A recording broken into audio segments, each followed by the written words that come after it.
med dig. Kan du se, hvor vi er? Ja, det er rigtigt. Vi er på Christiania.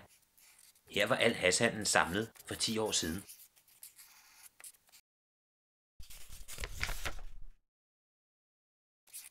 Det her er Folketinget. Her sidder der en masse kloge mennesker, der har gået rigtig lang tid i skole. Politikerne de var så kloge, at de fik en rigtig god idé. Skal vi ikke prøve at se, om vi kan fjerne hassen ved at bruge en masse tid ude på Christiania?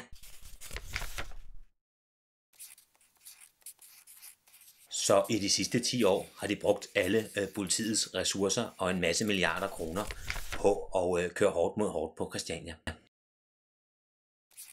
Folketingets politikere fik spredt hashhandlen ud over hele København med det resultat, at byen har oplevet de værste skyderier siden 2. verdenskrig på grund af hashmarkedet.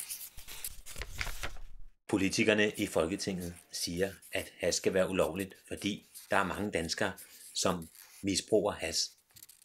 Men hvor mange er der egentlig tale om?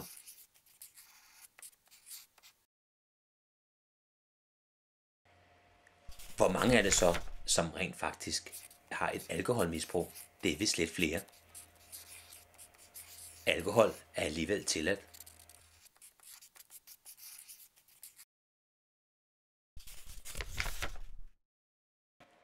Her er Lars Aslan Rasmussen. Han kæmper for, at hash skal afkriminaliseres, så det kan købes lovligt på apoteket. Det betyder, at bunden bliver slået ud af det kriminelle marked, og at hykleriet i dansk politik stopper.